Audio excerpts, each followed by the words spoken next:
राजकारण ते समाजकारण, तुमच्या आमच्या समस्या व त्यावर आवाज उठवणारं आपल्या हक्काचं news channel PJ Marathi news. तर महसूल विभाग क्रांतिकारी निर्णय घेण्यात आणि भर पडली.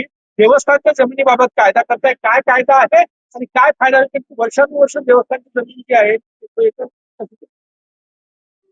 पश्चिम महाराष्ट्र आणि कोकणमध्ये देवस्थानिक नाम जमिनीचा एक कायदा करून यामधले वाद संपवण्याची गरज आहे. 4.5 लाख हेक्टरच्या वर जमिनी आहे ज्या देवस्थानिक नाम जमिनी आहे. देवस्थानाचे हक्क काय आहेत, कुळाचे हक्क काय आहेत आणि वहिवाटदाराचे हक्क काय आहेत याबद्दलचा एक कायदा करण्याचा विचार सरकारचा आहे. आणि हा कायदा 2-3 दिवसामध्ये महसूल खात्याच्या वेबसाईटवर पब्लिक डोमेनमध्ये टाकण्यात येणार आहे, जेणेकरून यामध्ये ज्यांना ज्यांना काही सुचवायचं असेल, ज्यांना ज्यांना काही आपलं मत मांडायचं असेल त्यांना आपलं मत मांडता येईल. आणि अंतिमतः जुलैच्या अधिवेशनामध्ये आम्ही यावर चर्चा करणार आहोत. सर, उष्णतेची लाट मोठ्या प्रमाणात आहे. नागपूर आणि अमरावती भागात राज्य सरकार काय उपाययोजना करतात? दुपारच्या वेळेस त्यांची उष्माघाताचा धोका आहे, धोक्याची पातळी ओळखली. माननीय मुख्यमंत्र्यांनी सर्वच पालकमंत्र्यांच्या सूचना दिल्या, त्यामध्ये मी सुद्धा नागपूर आणि अमरावतीची बैठक घेतली. आणि या दोनही बैठकीमध्ये जलसाठे हे जास्तीत जास्त या ठिकाणी मजबूत करणे, जलसाठ्याचं पाणी साठवून ठेवणे, जास्त खर्च होणार नाही पाण्याचा याची काळजी घेणे, थोडी पाण्याची कपात करणे, असे विविध उपाययोजना या ठिकाणी करावं लागणार आहे. थेंब न थेंब पाणी त्या ठिकाणी वाहून जाण्यापेक्षा ते पाणी थांबवणे आणि जिरवणे याकडे लक्ष आहे.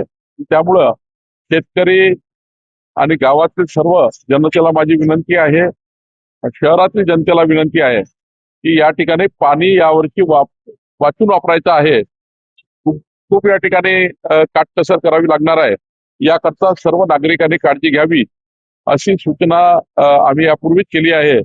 आणि रोजच्याच आमच्या रोजच्याच प्रशासकीय कामकाजामध्ये अल निनो आणि त्यावर होणाऱ्या उपाययोजना याकरता आमचं लक्ष आहे. प्रशासन तयार आहे की अल निनोमुळे पेरणी लांबणार आहे, दुष्काळ स्थिती उद्भवणार आहे आणि उष्णतेमुळे पाणी टंचाईचा प्रश्न आहे, त्यामुळे प्रशासन तयार आहे. प्रशासन तयार आहे. महाराष्ट्राची बैठक माननीय मुख्यमंत्र्यांनी घेतली. मी अमरावती आणि नागपूरची बैठक घेतली आहे. नागपूर जिल्हाधिकारी, अमरावती जिल्हाधिकारी ऍक्शन मोडमध्ये आहे. महाराष्ट्राचे मुख्यमंत्री देवेंद्र फडणवीसजी यांचं पूर्ण लक्ष या महाराष्ट्राच्या या दुष्काळ परिस्थितीवर आहे. विधान परिषदेसाठी बैठक झाली, लिस्ट पाठवण्यात आली. किती जणांची लिस्ट पाठवण्यात आली आणि काय क्रायटेरिया प्रयत्न सुरू केलेले, लॉबी सुरू केलेली आहे बऱ्याच. ही माहिती आमचे अध्यक्ष रवींद्र चव्हाण देतील. बुलढाणा जिल्ह्यामध्ये पाणी टंचाईची अत्यंत भीषण समस्या आहे. तुम्ही मीटिंग देखील घेतलेली होती. 15 दिवसानंतर तिथे नळाला पाणी येतं आणि ग्रामीण भागामध्ये अत्यंत विदारक असं चित्र आहे. नाही, महाराष्ट्रामध्ये बुलढाणा, हिंगोली, परभणी, मराठवाडा, विदर्भ, काही पश्चिम महाराष्ट्राचा भाग या ठिकाणी दुष्काळ परिस्थितीमध्ये तिथे पाणी कमी पडतं, जलसाठे कमी आहे. त्यामुळे त्या ठिकाणी थोडं आपल्याला काळजी घ्यावी लागतं. बुलढाणाचा मी मागे आढावा घेतला, अकोल्यामध्ये आढावा घेतला, तिथं जिल्हाधिकाऱ्यांशी चर्चा केली आहे. निश्चितपणे यामध्ये कसा त्याच्यातला उपाययोजना करता येईल आणि जनतेला पाणी मिळेल याची काळजी सरकार घेणार आहे. आढावा बैठक घेतली की नेमके काय नियोजन केलं, काय सूचना दिल्या? नाही, जलसाठ्याला अजून त्या ठिकाणी त्याचं खोलीकरण करणे, साठवण बंधारे असतील, कोल्हापुरी बंधारे असतील, त्या ठिकाणी या सर्व बंधाऱ्यांना पाणी अडवणे, रेन वॉटर हार्वेस्टिंग करणे, अशा अनेक उपाययोजना 17-18 उपाययोजना आपण केलेल्या आहेत. जे जिल्हाधिकारी नागपूरने पत्र काढलेलं आहे तसाच उपाययोजना बुलढाणा कलेक्टर आणि अकोला कलेक्टर आणि राज्यातले कलेक्टर करणार आहे. शेवटी मुख्यमंत्र्यांनी संपूर्ण उपाययोजना करता बैठक घेऊन संपूर्ण जिल्हाधिकारी आणि विभागीय आयुक्तांना सर्वांना एक नियमावली आणि SOP तयार करून दिली आहे.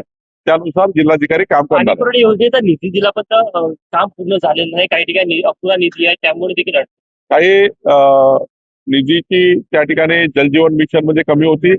पण आता त्यातला मार्ग निघाला आहे. सर कल पश्चिम बंगाल में 90% से ज्यादा वोट हुआ, पहली बार ऐसे उतना परसेंट वोट हुआ है। क्या फिर ये जो परसेंटेज है पश्चिम बंगाल में हुआ, ये परसेंट सीधा बता रहा है कि जनता ने बहुत ज्यादा वोट कर दिए, बहुत उत्स्फूर्त वोटिंग हुआ है, बहुत लोग बाहर निकले हैं. इसका मतलब ममता बनर्जी की सरकार घर जाने वाली. सर उत्तर मराठीमध्ये बंपर वोटिंग पश्चिम बंगालमध्ये झालेलं आहे. परिवर्तन वाटते का यावेळेस, कारण की जनतासाठी बंपर वोटिंग होत असते.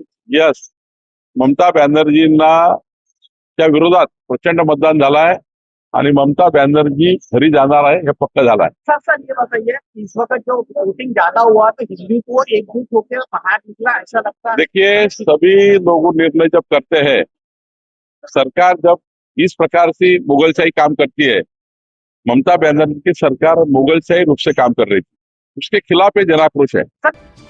पीजे मराठी न्यूज चॅनलला आत्ताच सबस्क्राईब करा आणि शेअर करायलाही विसरू नका.